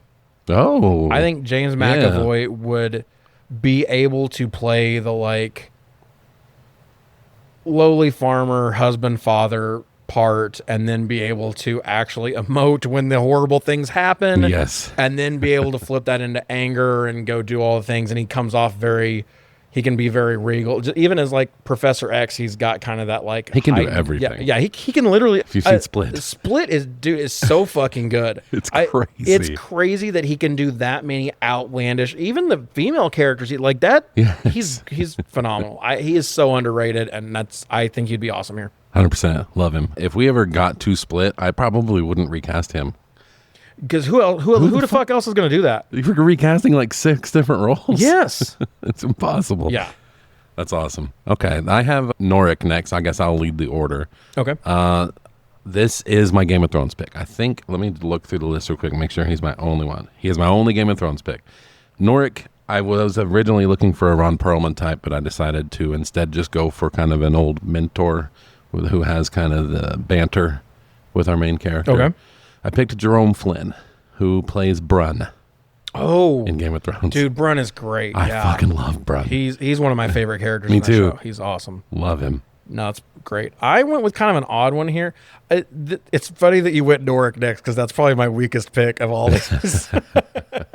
But as soon as I picked the Game of Thrones guy and then I went James McAvoy, I'm like, oh, I'm going to pick some people that I've been saving. Like, I'm going to spend up on this one. I want this one to be dope. Because it can be. It totally could be. And like usually with these Uwe Boll ones, I'm like, let me just get some next week. Right. You're going to see me just get some shit out of the way. But I went with Kevin Durand.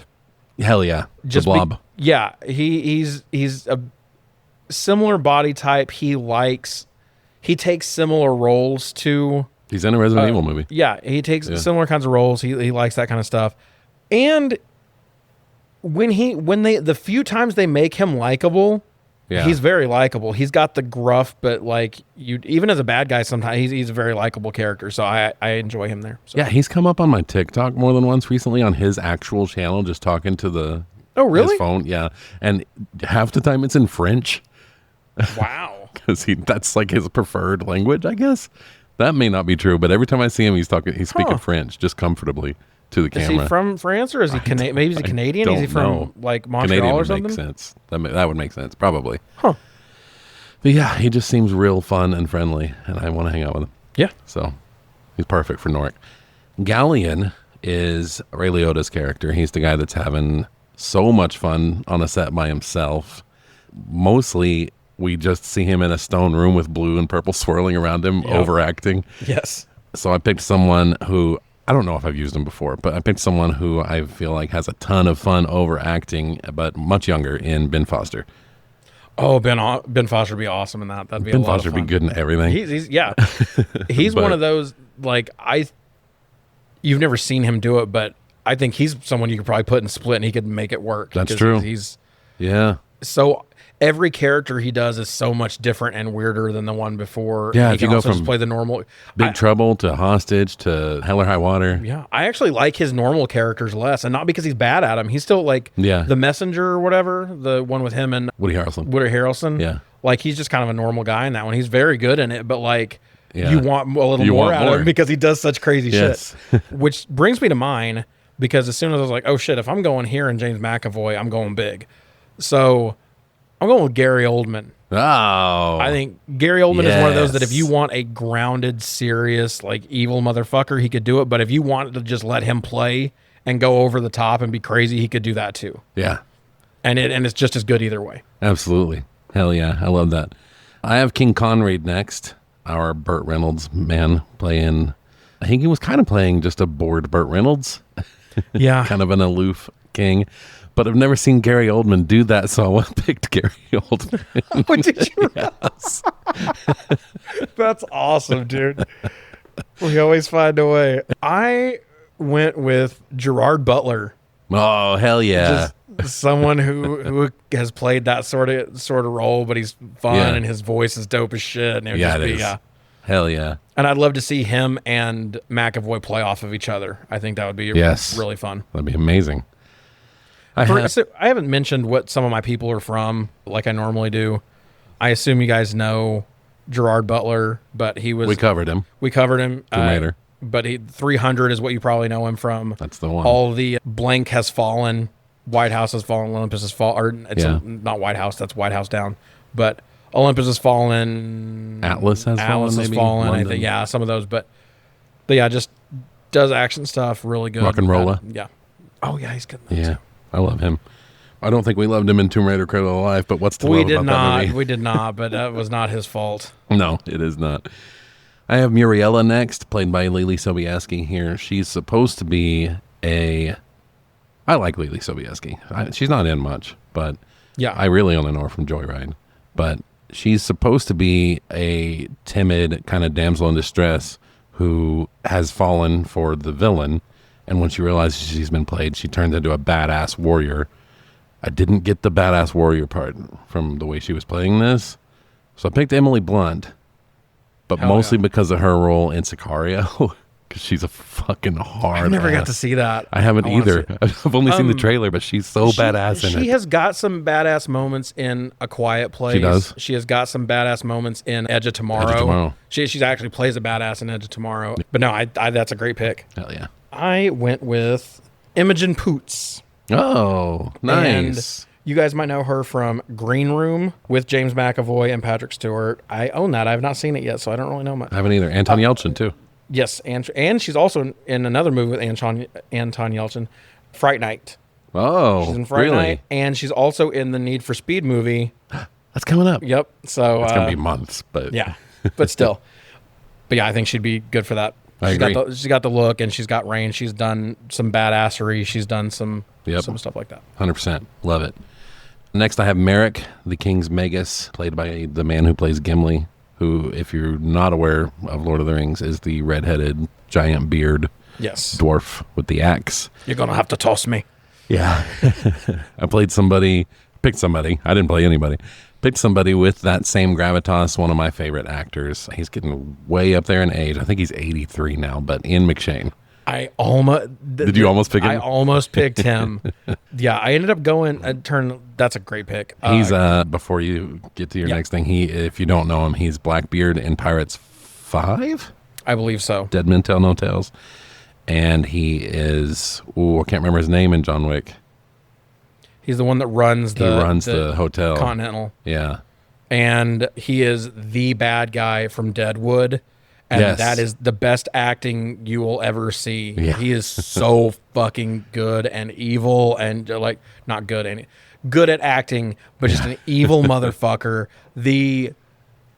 To make vulgarity seem so Shakespearean and natural, it's so good. If you have never seen Deadwood, even though they did make a movie. I don't know if it's a proper ending. I only watched the show. They ended it earlier, so you don't get the perfect ending. So if that shit bothers you, don't mess with it. But if you just want to see a master, him and Timothy Olyphant in that show, awesome. Oliphant's in that? Yeah, he's the other main guy. He's the good guy. I was just about to bring. Oh, I knew that because I was just about to bring up that we mentioned it last week that Oliphant took Hitman because he couldn't buy the house he wanted after they canceled Deadwood. Yes. Yep.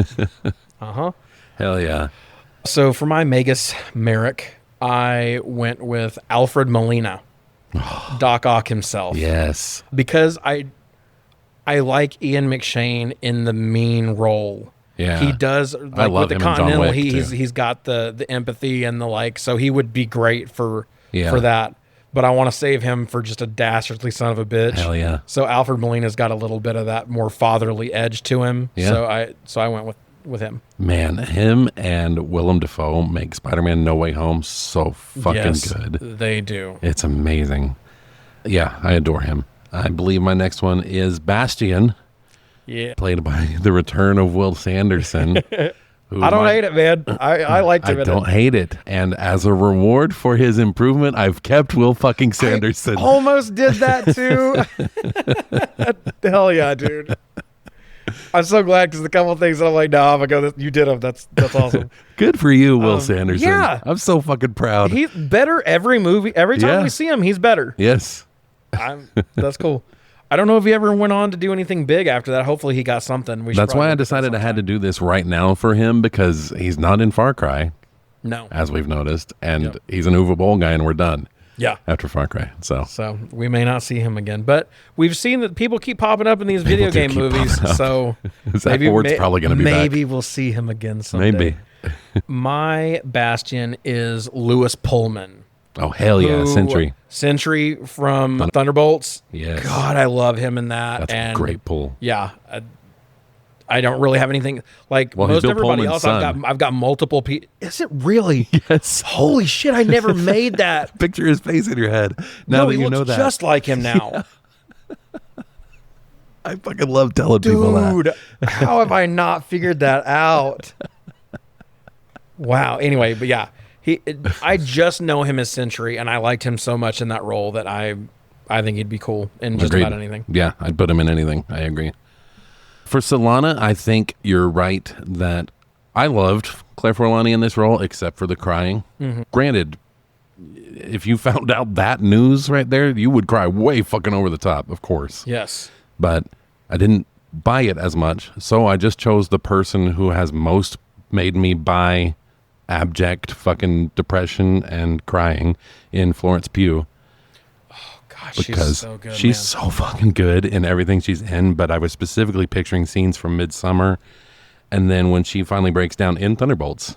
Yes. Oh my God. Thunderbolts is so good. It's so good. If y'all haven't seen Thunderbolts, go watch it. I know it's in that stage of Marvel where they're kind of taking a step down in quality. Nah, but it's the backswing. That's when they come back. Yeah, because I liked the newest Captain America. It's not amazing, but it's good. Yeah. But then followed by that, and I think there's one other one in that. Fantastic Four. Yeah, those 3 in a row. Yeah. I'm all the way back in. Yep. Like, you've proven to me that you can consistently do this again. I'm all for it, and she is a big part of that. Yeah, absolutely. I went with someone else that I know can do the complete sadness and buy it. That's awesome. That means that's the only problem we had with her.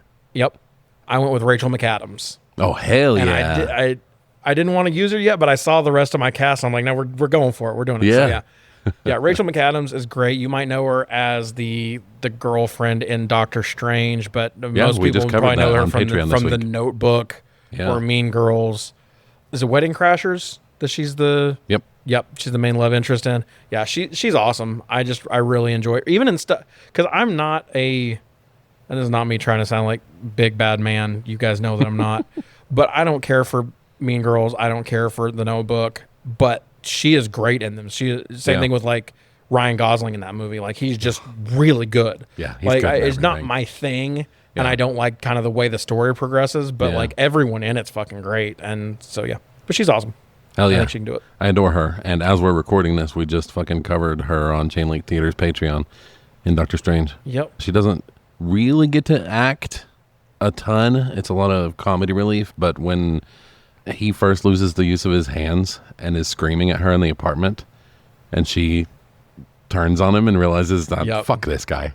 It's great. Yeah. I love her. Hell yeah. I feel like I'm saying hell yeah a lot during this casting. Wait, well, that's probably the one thing people have when they listen to it, because I think people enjoy this segment. I hope so. It seems like if you're listening to this sort of thing, I think you're in for it. But we say that's fucking badass. Yes. And that's so dope. Like, we like each other's picks, so it's just a lot. Like, there's only so many like different. Excelsior, magnificent. Like, what else are we supposed to fucking say? Right. We need to keep a thesaurus in front of us. Next, I have Alora, who's What does bully? Matthew Lillard said something when he was trying to get the army on his side. Hip hip huzzah! Yeah, that's what he said in this movie. I forgot about that. Alora, leader of the Vine Ladies, played by Blood Rain herself. I chose someone else who has a punky edge in Mary Elizabeth Winstead. Yep. Yeah. I've used her before. I love her so much. Yeah, from her character in Scott Pilgrim versus the World. Yep. Yeah. She's awesome. She'd be great for that. Yeah. I went with Alice Eve, who she's Australian. She has played the hacker in, I think, Transformers. She's the one with, never going to pull his name right now, so never mind. I'm not doing that. Anthony Edwards. Oh. Or wait. Is that Anthony? Who's Anthony Edwards? Is Anthony Edwards the ER guy, or am I going with the guy from Blackish, the guy from Me, Myself, and Irene? Anthony Anderson? Anthony Anderson. Thank you. Shit. Anyway. Yeah. She's Anthony Edwards, it turns out, is a shooting guard for the Timberwolves. Then who the fuck is the ER guy? God, dude, never mind. I don't know. I'm an idiot. I apologize for this hole that I've taken us all down. Anyway, she's also in Jessica Jones with Kristen Ritter. She plays the best friend, who I think has a heel turn somewhere in there. Okay. Yeah, she's in Star Trek Into Darkness, too. Yep. Oh, yeah, she is in that. She started off in She's Out of My League, which is one of my lesser rom-coms that I like. But I like Jay Baruchel, so it's fine, whatever. Yeah. But she's got a little bit of that look, and I know she's done a little bit of action stuff, so. Okay. I like it. I have Duke Fallow next, but I want to save Matthew Lillard's casting for last, so I'm going to skip over to Teresh. I really like the guy that played him here. His name's Brian White. I don't know him from anything other than DOA. Me too. But I want to see more stuff. But I picked John David Washington, Denzel Washington's son, the main star of Tenet and Black Klansman. Hell yeah. Just because I fucking love that guy. Oh, he's great. He's great. So good. Yeah. I thought about him. I ended up going with, and I'm going to say this wrong, and I apologize, Yahya Abdul Mateen the second. Yes. He plays Wonder Man in the new Wonder Man show. Does. He's from the Watchmen TV show, and he plays Black Mantis in Aquaman, I think. Yeah. He's awesome. He is awesome. And I like him, and I wanted someone who's likable and can do some awesome action. So. Hell yeah. Perfect pick. Next, we have Duke Fallow. Last, we have Duke Fallow, who is Matthew Lillard's character, which you can't replace Matthew Lillard, but I did. And it is more of the Justice League slant. I had so much fun watching Ezra Miller 2 weeks ago. Yep. They're so fucking good. Just fucking hilarious. Such an awkward energy. They'd be perfect with this. They would be. I hope they get their shit together. Yeah. It's going to be a nightmare on set. Yes. But that's kind of the character, so whatever. That's true. It might work out better if everyone hates them on screen and off screen. Yeah. Or them. I am going with Paul Dano. Oh. And I'm afraid I might have used him before, but I can't remember, and fuck it. We need to make a list. Paul Dano can... That'll be very different. It'll be very different. But I've seen him... I don't remember what it is, but I've seen him in something where he's kind of likable. I could see... But him just being the very, like, snivelly... dark turn when the king's not around sort of thing, like more of a duplicitous sort of thing, I think would be really cool. Yeah. Hell yeah. So yeah. I enjoy it. I want to see both these movies really bad. Dude, I think they'd both be awesome. I'm just happy to I feel like this is kind of with Blood Rain, we were so refreshed to have like an actual skeleton to be able to cast off of and do something. This was not a dumpster fire. Yeah. What was, before we get to our final thoughts and our leaderboard, what was your game over moment? Did you have one? I didn't say one. I think it would probably just be the rubber suits. Yeah, those were real bad. Just throughout the movie. Honestly, if they weren't there, this movie would have been good, I think. Yeah, like I said, only at the very beginning, I thought we were in trouble with your game over moment. My game over moment, which was Farmer running back and forth and missing, saving people and everything. Yeah. I get that that's how you move the plot along, but it just made him look incompetent and kind of dumb. Yep. And it showed that you didn't really know the scope of your landscape that you had shown us. Yeah. But everything was pretty good from that point forward. Yeah. Which is where I think the other guy did most of the heavy lifting. Yeah. So for the bigger things, but still, either way, I'm not going to hate on it. It was just that. Hell yeah. What's your guilty pleasure? Oh, I had one. Tell me yours. Mine, in all caps, I put Zach. That's hard. It. That is it. His name's Brian White. That's what I was trying to think of his name. Yep. Yeah, 100%. Yeah, I did not. I saw him. I was like, this fucking guy. I expected not to enjoy him at all, and I really, really did. Yeah, he's great. And being a foil to Lillard. Yeah. Whatever their chemistry was, it was really good. It was almost a Batman and Joker thing. Yeah. They were just always at each other for some reason. It was like they're fighting for the affection of the king somewhat, even though it's more the power and stuff. It was a good dynamic. I liked Love it. All right. So I think you guys can probably kind of guess what our final thoughts were, but let's go ahead and espouse them. Okay. Well, I think it is if it wasn't Uwe Boll and I didn't know it was a video game movie and I had just seen this randomly, I probably would think it's bad. I didn't think it wasn't lit very well. The editing was kind of sloppy in places, which I don't notice that in every movie. I'm not sitting there like, well, the editing. Yeah. I noticed it here because there's just a couple. And for me, editing is, I don't even know the intricacies of editing. For me, it's just like, well, this shot went on too long or this shot came in too early. And coverage, like, did you get the right take from the right angle? Yes. Sometimes that doesn't work out. Yeah, I do think Ray Liotta probably had some takes that would have been better. Had to have. Yeah. You can't tell me that's all that he left on screen. He's in Goodfellas and Casino. Dude, he's... You're not getting this overacting. He's a Scorsese guy. Yes. He's one of the great actors of our time. Yeah. I'm not going to buy that. But alas, it is a video game movie, and it is directed by Uwe Boll, and I think it's his best one. Yeah. I think it's better than Blood Rain. Yeah, I do too. Yeah. It's not... I mean, trust me, guys, we're not going to get crazy here. No. Probably. But it's not bad. No. I like it all right. It isn't terrible. Yeah. And for him, it's such a vast improvement. I probably have it right above Blood Rain if you want to move it in the leaderboard. I think that might actually be... Oh, I I put it above Street Fighter. Convince. I put it at 8. I am so excited to be on this side of saying, convince me. Okay. So this is not going to, here's where it's going to really boil down to. Which one is more faithful to the game? It's Street Fighter. 100%. Mm-hmm. But as far as... Both of these are C tier, by the way. It comes to, yes, this is both C tier. To me, it comes down to difficulty. Do I think it would have been harder to make Street Fighter or harder to make In the Name of the King? In the Name of the King is a fucking medieval action epic. Those are very hard to make. That's true.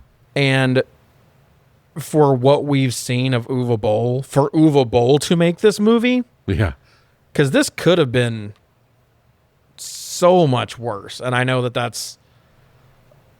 I feel like we're giving him extra points for things that we may, I'm probably giving him an extra slot on the list for something I probably shouldn't give him an extra slot on the list for.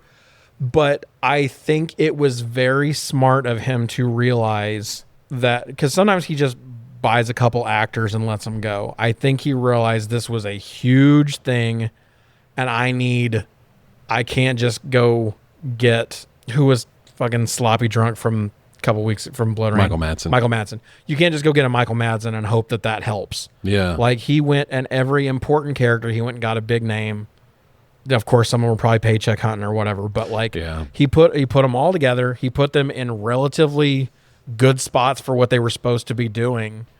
Fucking putting Zach in a spot where he was able to be one of the most exceptional parts star. of the I think he did a lot of directorial things that he doesn't, and it could be the other guy, but the other guy helped make this movie too, and that doesn't count. That's true. Just like I feel like I'm giving him some extra points, we can't also take points away just because it's him. Yeah. So I feel like this is the only Uwe Boll movie that I would show my dad and he might come out not disgusted. Yeah. Except for maybe Blood Rain. So, and Street Fighter 94 is kind of goofy. It's goofier than this.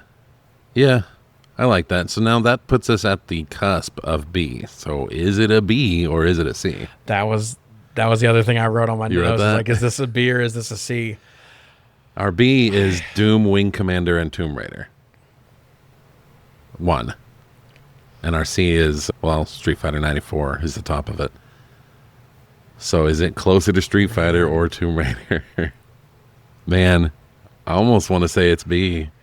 I kind of want to say it's B, but only for the, like, are the other ones clearly better movies? Yeah, I would say they probably are. I would say Street Fighter, Blood Rain, and Final Fantasy. Well, you know how I feel about Final Fantasy. I'm not going to go through all that again. I kind of like it, whatever. But Street Fighter and Blood Rain, I like those movies. I can't tell you that I'm ever going to watch those again. Yeah. I think I could see a world where, just like Doom, Wing Commander, and Tomb Raider, I could see a day where I'm sitting there bored, waiting on somebody to come home, so I don't want to get into something I really got to pay attention to, and I see that sitting there on Tubi from whenever I've done my last outline or whatever. Maybe I'm like, fuck it. That was kind of fun. Yeah. So I think maybe that's why I might go B, but I could also, it being the top of the C tier, I don't think is terrible either, showing that that's kind of our... Yeah, it's kind of... do you want it to be the worst of the Bs or the best of the Cs? And now that I say it that way, best of the Cs. It sounds like it earned best of the Cs, which sounds weird. But, huh. And it'll probably because I don't people think from being upset with us. Yeah,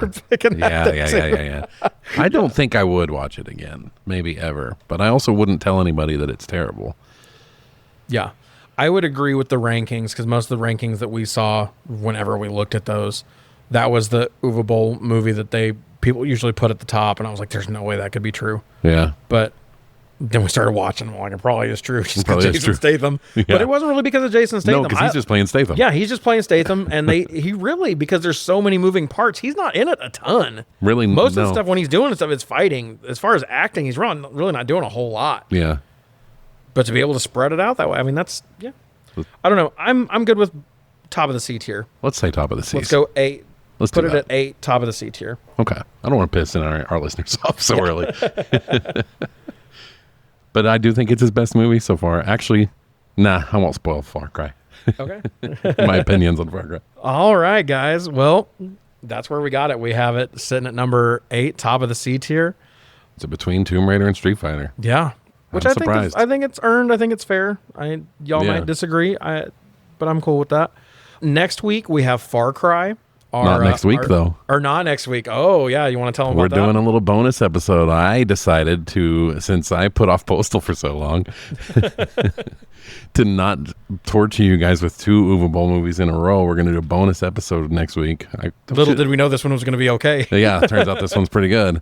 I wouldn't even call it a bonus episode. It will be the only episode next week. We are going to do our top 10, 11, probably. Yeah. Top 11 movies and games that the other one hasn't played or seen. So I have a list. We're going to record it right after this. I have a list of 10 games that I know he hasn't played that are some of my favorite games ever that I'm going to try to convince him to play. And you guys. I made sure that there was some stuff in here that I know he won't want to play. Yeah.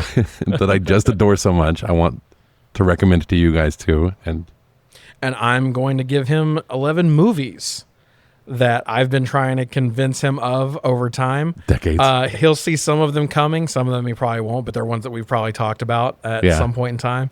Because he is dedicated to the video game side and I'm dedicated to the movie side. I'm way more likely to go watch a movie if somebody tells me. Yeah. And he's way more likely to go play a game. So we're going to kind of flip that. And hopefully you guys get some fun recommendations out of it. Or at the very least, you get some hot takes and you get to yell at your car speakers, or whatever. Yeah. Your Bluetooth speaker. Yeah.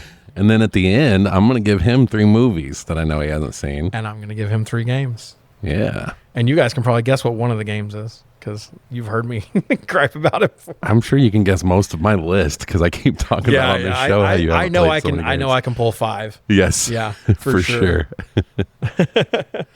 All right. You can watch clips and engage with us on socials at Canon Brawl Pod on TikTok, Canon Brawl on Instagram. CannonBrawlPod.com will take you directly to our Spotify page. And another little announcement. In a few episodes, we will hammer out exactly one. We had our episodes all numbered out, and then we had Kyle's sickness and some things that have kind of, in this episode we're about to do, is going to throw off our episode numbers a little bit. Yeah. But we'll tell you soon. We're going to pick here in a few episodes, we're going to have a mailbag segment. Probably, 10 minutes, 20 minutes. I'm not going to make it a whole episode, but we're just going to throw it on there and you can ask us questions about video games, movies, our friendship, whatever you want within reason. Yeah. But you can email us at cannonbrawlpod@proton.me. And that is, I know that's a weird one. That's what, when we built all this, that's what the AI told me to go through.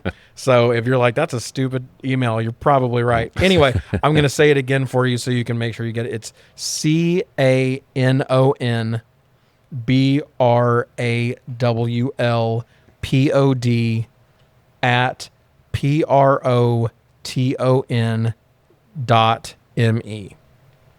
So also include your name if you want us to shout you out. Otherwise, let us know and we won't put your name out there. If you want us to just use a handle or a whatever, anything like that. I mean, if you say like your name is like Jason and Kyle eats dicks, we're not going to say that clearly. But anyway, ask us anything. You can ask us about movies or games. We don't get to cover news a lot on this, so we don't.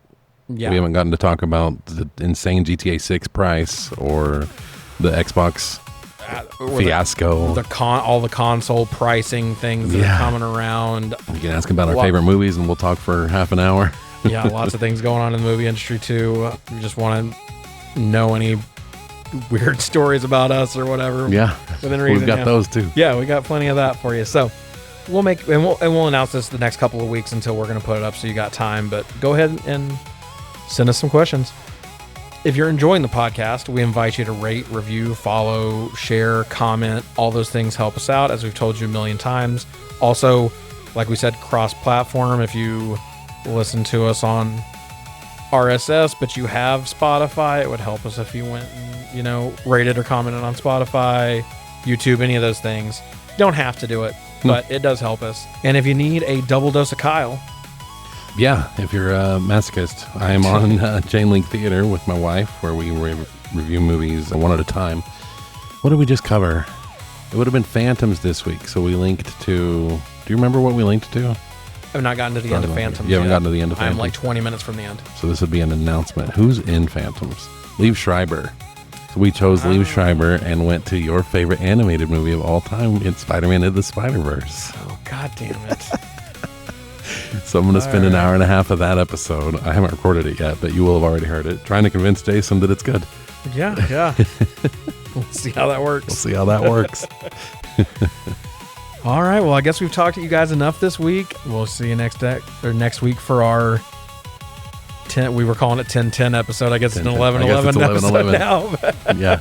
Because we just can't. We're not good at self-editing. So. Yeah. Well, literally, I came up with 22 games, so I was like, we just might as well do this episode twice. Yeah. Later on down the road when we need to break something up, we'll throw another one in. But, run it back. All right, guys. That's it for me. That's all I got too. All right. See ya. See ya.